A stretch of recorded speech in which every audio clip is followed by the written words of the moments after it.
Japan's Prime Minister has announced that more troops are being deployed to help the victims of the devastating earthquake on New Year's Day. Fumio Kishida says the number of Defence Force personnel in the worst affected area would more than double to 4,600. At least 78 people have now been confirmed dead.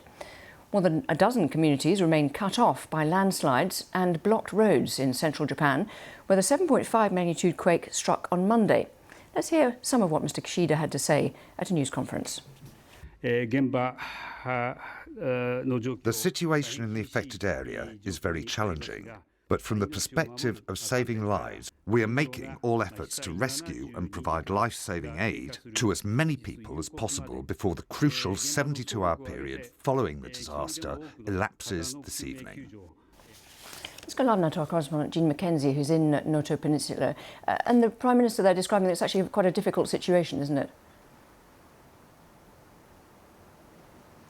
It is, and actually that 72-hour window that we just heard Mr. Kishida talk about, in the last few minutes, that 72-hour window has closed. It has now been 72 hours since the earthquake, and this is the critical time because after this time, the chance of finding people alive severely reduces, which is really troubling for all the rescue workers who have been starting to look through these damaged homes because there are still many people missing, and it's thought that they are under these homes that have completely collapsed.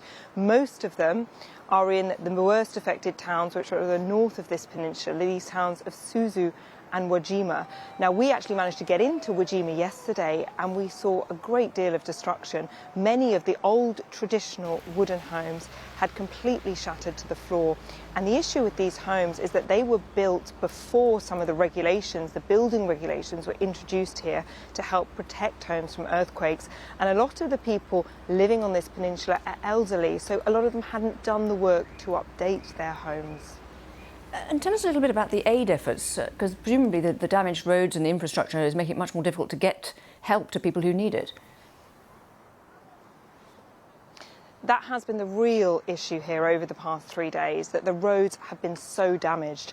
And this is a remote area. We're on a peninsula, so already there were limited routes to reach people. But the roads, because they were so severely severed, they cut off some of these towns. Now, some of the roads have been re-established, but for example, the search and rescue dogs, they only arrived in the town of Wajima yesterday. We know that there are still up to, though, 1,000 people that are completely cut off. So these are people living in very, remote coastal areas or up in the mountains. They are not managing to get any supplies at all, so they're having to survive by themselves. So it may well be that the government now decides that this 72-hour window has passed, that this is where they want to redirect some of their efforts to try and rescue these people that are still alive but cut off. There are also tens of thousands of people still living in shelters because their homes have either been completely destroyed or they are structurally unsound. 30,000 people are still without power. 100,000 people are still without water. And we spoke to people yesterday in Wajima who were saying that even at the shelter there wasn't enough food and water. So there is an awful lot of work still to be done in terms of just getting basic supplies to people. Jean Mackenzie, thank you very much. Let's go now to James Sims, who's a journalist and commentator based in Tokyo. Thanks very much for being with us.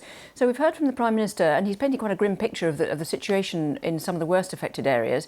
He's under pressure on a lot of fronts, isn't he? Yes, he is. He will be having his annual New Year's conference, which is usually held at the Ise Shrine, which is like the most sacred shrine in the Shinto religion. But because of the earthquake, he's going to hold his New Year's press conference in Tokyo. He just had one at noon after the emergency earthquake measures meeting with all the cabinet ministers. And so in terms of this year, he's got quite a bit on his plate. He has to deal with the earthquake and the disaster. He has a regular parliamentary session coming up in January. The government has already approved some budget measures to help with the people affected by the quake from budget reserves. And then he's also facing a massive political fundraising scandal within his party, which took out several ministers last month. And does that mean that his political position is actually in jeopardy, from what you describe? Yes, in some opinion polls, he is in the teens in terms of support rate. And there's a sort of a rule of thumb, which is named after a former chief cabinet secretary, 50% rule. If the cabinet approval rating plus the ruling party, his ruling party, the Liberal Democratic Party, if that falls below 50%, and which it has in many polls, that will make his administration, it will make the operation of his administration very tough, especially once the parliamentary session starts and a lot of questions start flying at him regarding the political fundraising scandal. Just to go back to the earthquake, though, how is the response deemed to have been so far? I mean, is it deemed to have been a good response, or what is the impression that you get? I think it's been sort of a regular Japanese response. That peninsula, because it's a peninsula, I'm sure there's limited roads, and I know in some cases the earthquake caused great fissures in the ground, and there's been some separations of the ground up to like 4 meters.